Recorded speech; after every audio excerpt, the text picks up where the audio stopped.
Alors, Jésus leur ouvrit l'esprit à l'intelligence des Écritures. Luc, chapitre 24, verset 45. Frères et sœurs bien-aimés de Dieu, bonjour. Nous voici à notre rendez-vous hebdomadaire consacré à l'intelligence des textes liturgiques de la célébration dominicale. Nous venons de commencer ce temps de méditation avec un chant à l'Esprit Saint. C'est tout juste pour demander à l'Esprit Saint de nous ouvrir l'esprit à l'intelligence des Écritures. Pour ce 7e dimanche de Pâques, 3 textes, en plus du psaume responsorial, sont comme d'habitude proposés à notre méditation. La première lecture est tirée du livre des Actes des Apôtres, au chapitre 1er, du verset 12 au verset 14. Écoutons. Les apôtres, après avoir vu Jésus s'en aller vers le ciel, retournèrent du mont des Oliviers à Jérusalem, qui n'est pas loin. La distance ne dépasse pas ce qui est prévu le jour du sabbat. Arrivés dans la ville, ils montèrent à l'étage de la maison. C'est là qu'ils étaient. Pierre, Jean, Jacques et André, Philippe et Thomas, Barthélemy et Matthieu, Jacques fils d'Alphée, Simon le Zélote et Jude, fils de Jacques. D'un seul cœur, ils participaient fidèlement à la prière, avec quelques femmes dont Marie, mère de Jésus, et avec ses frères. Pour comprendre ce texte, comme l'indique le titre donné à cette plage horaire, l'intelligence des textes, il nous faut le contextualiser. Et il nous faut le situer dans son contexte. Eh bien, l'événement relaté dans cette première lecture s'est déroulé après l'ascension de Jésus, après que les apôtres ont vu Jésus s'en aller au ciel, après la séparation de Jésus d'avec les siens. Dieu seul sait combien les moments de séparation d'avec un être proche et cher sont les moments les plus difficiles dans la vie d'un homme. Ces moments sont le plus souvent des moments d'intense douleur où notre cœur est saisi par la tristesse, assailli par tant de souvenirs, le souvenir de celui qui nous a quittés. Certes, ce départ de Jésus n'a rien à voir avec celui du vendredi saint. N'empêche qu'il a rendu tristes les disciples. Qu'est-ce que les disciples ont fait en ce moment de tristesse?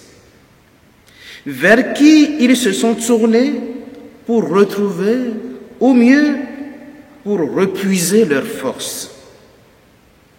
Voici ce que nous dit le texte. Après avoir vu Jésus s'en aller vers le ciel, les apôtres retournèrent du mont des Oliviers à Jérusalem. Arrivés dans la ville, ils montèrent à l'étage de la maison. C'est là qu'ils se tenaient tous. D'un seul cœur, ils participaient fidèlement à la prière. Pas l'ombre d'un doute. En ce moment de tristesse, les apôtres s'abandonnèrent à la prière. Souvenons-nous ici de la réponse donnée par Jésus à ceux qui s'indignaient que ses disciples ne jeûnent pas, alors que les disciples de Jean-Baptiste, eux, jeûnaient.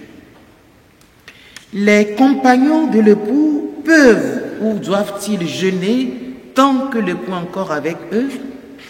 Un jour, l'époux leur sera enlevé et en ce moment, ils pourront jeûner, leur avait répondu Jésus. Matthieu chapitre 9, versets 14 à 15. Eh bien, le voici, ce moment où l'époux leur est enlevé. Ils pourront et devront maintenant jeûner et s'adonner à la prière. Et c'est ce qu'ils ont fait. Et nous? Que faisons-nous en de pareilles circonstances? Nous confions-nous au Seigneur dans la prière ou sombrons-nous dans le désespoir? Frères et sœurs bien-aimés de Dieu, en de pareilles circonstances, il n'y a rien de mieux à faire que de nous abandonner au Seigneur, comme nous y invite ce chant de Jean-Claude Janada, « Je m'abandonne à toi ».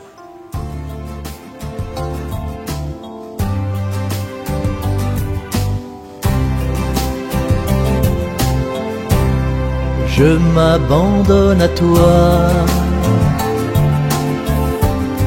je m'en remets à toi, je ne désire rien que d'être entre tes mains, que d'être près de toi. Accepte mes souffrances, ô Jésus, accueille mes malchances, ô Jésus, et ce désir immense de vivre en transparence, désormais près de toi. Je m'abandonne à toi, je m'en remets à toi. Je ne désire rien que d'être entre tes mains, que d'être près de toi. La deuxième lecture est de la première lettre de Saint Pierre au chapitre 4 du verset 13 au verset 16. Écoutons. Bien-aimés, dans la mesure où vous communiez au souffrant du Christ, réjouissez-vous afin d'être dans la joie et l'allégresse quand sa gloire se révélera. Si l'on vous insulte pour le nom du Christ, heureux êtes-vous, parce que l'Esprit de gloire, l'Esprit de Dieu repose sur vous. Que personne d'entre vous, en effet, n'ait à souffrir comme meurtrier, comme voleur, comme malfaiteur ou comme agitateur. Mais si c'est comme chrétien, qu'il n'ait pas de honte, et qu'il rend gloire à Dieu pour ce nom-là. Cette lecture, nous venons de l'écouter, reprend en quelque sorte les béatitudes de l'Évangile. Heureux êtes-vous lorsqu'on vous insulte, qu'on vous persécute et qu'on répand faussement sur vous toutes sortes de méchancetés à cause de moi. Réjouissez-vous, soyez transportés d'allégresse, parce que votre récompense est grande dans les cieux. Car c'est ainsi qu'on a persécuté les prophètes qui vous ont précédés. Matthieu, chapitre 5, du verset 11 au verset 12. Et le paradoxe, dans la deuxième lecture de ce 7e dimanche de Pâques, comme dans les béatitudes de l'Évangile auxquelles elles ressemblent, c'est que l'Esprit de Dieu ne repose pas sur les grands, sur les puissants et les intelligents, mais plutôt sur ceux qui ont part aux souffrances du Christ et qui sont insultés. Si l'on vous insulte pour le nom du Christ, nous dit Saint Pierre dans cette lecture, heureux êtes-vous parce que l'Esprit de gloire, l'Esprit de Dieu repose sur vous. Pierre précise que ses propos sur la promesse de la joie et de l'allégresse dans l'épreuve ne concernent que les épreuves subies au nom du Christ et non celles qui sont le résultat de mauvais comportements. Ce verset est donc à opposer au dolorisme qui dit que la souffrance en général nous fait communier à celle du Christ. Non, la souffrance en général ne nous fait pas communier aux souffrances du Christ. Seule nous fait communier aux souffrances du Christ, seule est glorieuse la souffrance qui est directement liée à la persécution.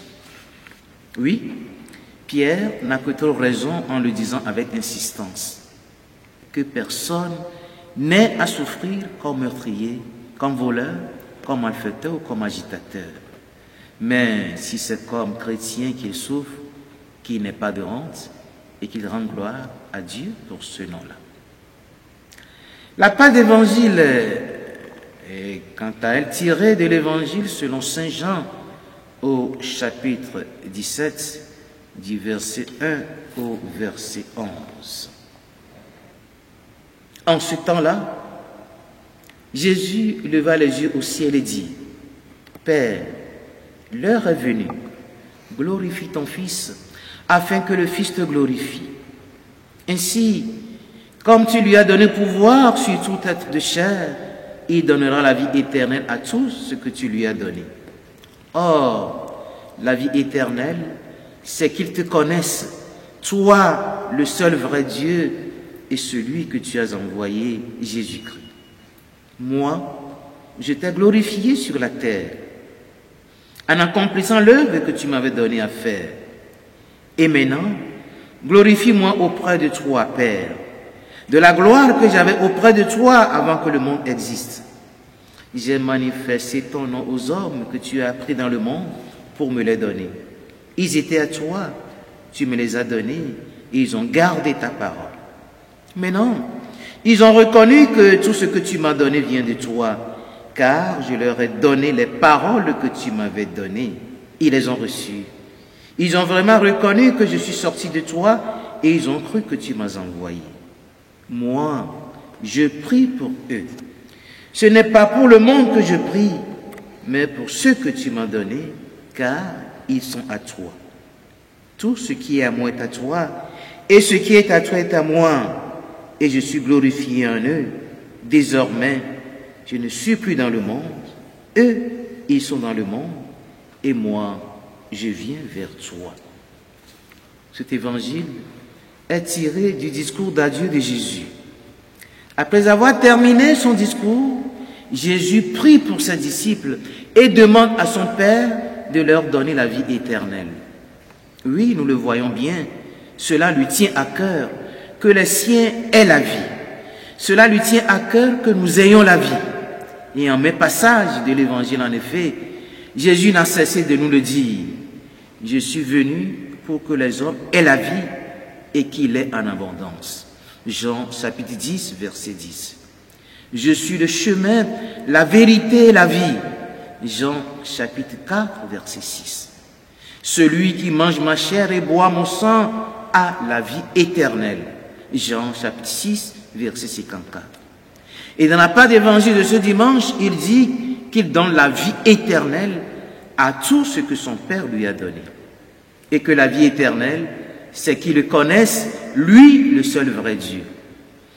Alors que la première partie du verset laisse entendre que ce sont tous les humains qui auront la vie éternelle, le verset suivant infirme cette interprétation en liant la vie éternelle au fait de connaître Dieu. Nous le savons, le verbe connaître évoque en hébreu une connaissance intime. C'est dit donc que la vie éternelle n'est pas une notion quantitative, mais qualitative. En mettant en parallèle la connaissance de Dieu et la vie éternelle, Jésus veut nous faire comprendre ici que la connaissance de Dieu n'est pas un savoir, mais une vie. Une vie qui se décline en des actes d'amour clairs et concrets. Une vie tout remplie d'actes d'amour et de charité, où son amour et vérité, où son amour et charité, Dieu est présent.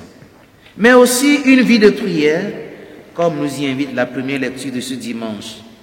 Une vie qui nous fasse communier au souffrant du Christ à travers les épreuves de tous les jours, subies pour le Christ, comme nous y invite la deuxième lecture. Et enfin, une vie qui soit la marque d'une connaissance profonde de notre Dieu, un Dieu qui n'est qu'amour. C'est en fait, après avoir atteint ce niveau de connaissance de Dieu, que le chrétien peut dire, à la suite de sainte Thérèse d'Avila, que Dieu seul suffit.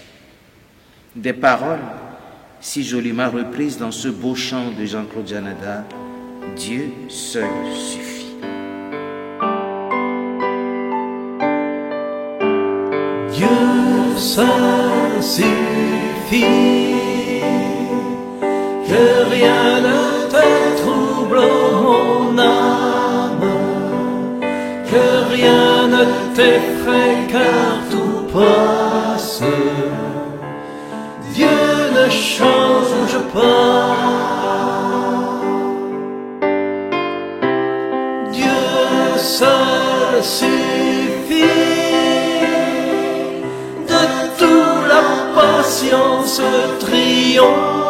En Dieu nous ne manquons de rien. Dieu seul suffit.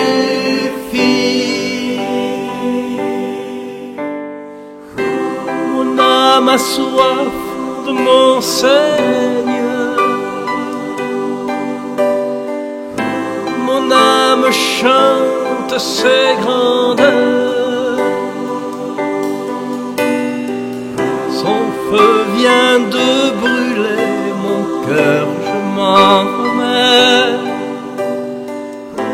Je m'en remets à mon Seigneur. C'est donc avec ce beau chant de Jean-Claude Janada, Dieu seul suffit, que nous terminons ce petit temps de méditation sur les textes de ce 7e dimanche de Pâques, le dernier avant la solennité de Pentecôte. À tous et à chacun, frères et sœurs bien-aimés de Dieu, je vous souhaite bon dimanche.